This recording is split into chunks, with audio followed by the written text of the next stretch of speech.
ಅಂತರ್ಗಂಗಾದಲ್ಲಿ ನಾವು ಈಗಾಗಲೇ ನಮಗೂ ಒಂದು 30 ಲ್ಯಾಕ್ಸ್ದಿಂದ ನಾವು ಇನ್ಫಾರ್ಮೇಷನ್ ಸೆಂಟರ್ಕ್ಕೂ ಆಲ್ರೆಡಿ ಟೆಂಡರ್ ಕರೆದಿದ್ದೀವಿ. ಟೆಂಡರ್ ಪ್ರಾಸೆಸ್ನು ಆಲ್ರೆಡಿ ಮುಗಿದೋಯ್ತು.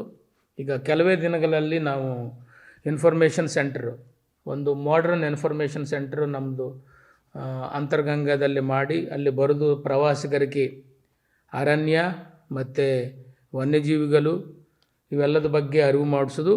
ಅಲ್ಲಿಂದನೇ ಟ್ರೆಕ್ ಶುರುವಾಗ್ತದ ಕಾರಣ ಈ ಇನ್ಫಾರ್ಮೇಷನ್ ಸೆಂಟರು ಒಂದು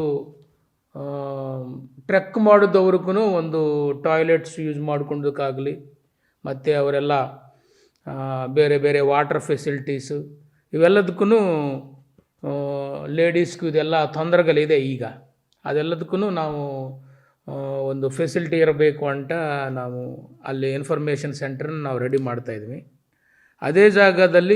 ಅದೇ ಜಾಗದಿಂದ ನಾವು ಕೆಳಗಡೆವರೆಗೆ ಒಂದು ಬಿಗ್ಗೆಸ್ಟ್ ಜಿಪ್ ಲೈನು 500 ಮೀಟ್ರಷ್ಟು ಜಿಪ್ ಲೈನು 2 ಹಂತ ಇರ್ತದೆ. ಅದಕ್ಕೆ ಅದು ಡಿಸ್ಟಿಕ್ ಅಡ್ಮಿನಿಸ್ಟ್ರೇಷನು ಮತ್ತು ಟೂರಿಸಂ ಡಿಪಾರ್ಟ್ಮೆಂಟು ಸಹಕಾರದಿಂದ ನಾವು ಡೆವಲಪ್ ಮಾಡಬೇಕು ಅಂತ ಇದೆ.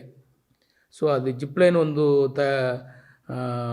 ಆಲ್ರೆಡಿ ಫೀಸಿಬಿಲಿಟಿದು ಮತ್ತು ಎಲ್ಲ ಪ್ರಪೋಸಲ್ಸ್ ಎಲ್ಲ ರೆಡಿ ಆಗಿದೆ. ಈಗ ಗೌರ್ಮೆಂಟ್ಗೆ ಹೋಗಬೇಕಾಗಿದೆ. ಗೌರ್ಮೆಂಟ್ ಅಪ್ರೂವಲ್ಗೆ ಆಲ್ರೆಡಿ ದುಡ್ಡಿದೆ ಟೂರಿಸಂ ಡಿಪಾರ್ಟ್ಮೆಂಟ್ನಲ್ಲಿ. ಆ ಟೂರಿಸಂ ಡಿಪಾರ್ಟ್ಮೆಂಟ್ನಲ್ಲಿ ಈ ಜಿಪ್ ಲೈನ್ಗೋಸ್ಕರ ದುಡ್ಡನ್ನು ಬಳಸ್ಕೊಳ್ಲಿಕ್ಕೆ ಒಂದು ಸಣ್ಣ ಪರ್ಮಿಷನ್ ಬೇಕಾಗಿದೆ. ಅದು ನಾವೆಲ್ಲ ತೊಗೊಳ್ಲಿಕ್ಕೆ ಪ್ರಯತ್ನ ಮಾಡ್ತೀವಿ. ಇದಲ್ಲದೇ ಈಗ ಅಲ್ಲಿ ಬರೆದು ಸಾಕಷ್ಟು ಸಾವಿರಾರು ಭಕ್ತರು ಬರ್ತಾಯಿದ್ದಾರೆ. ಅಲ್ಲಿ ಒಂದು ಮಾಡ್ರನ್ ರೆಸ್ಟೋರೆಂಟು ಇಲ್ಲ. ಆದ್ದರಿಂದ ಅಲ್ಲಿ ಒಂದು ರೆಸ್ಟೋರೆಂಟ್ಗೂ ಸಂಬಂಧಪಟ್ಟ ಎಲ್ಲ ಎಸ್ಟಿಮೇಟ್ಗಳು ಮತ್ತು ಎಲ್ಲ ಸ್ಕೆಚ್ಗಳೆಲ್ಲ ನಾವು ರೆಡಿ ಮಾಡ್ಕೊಂಡಿದ್ದೀವಿ.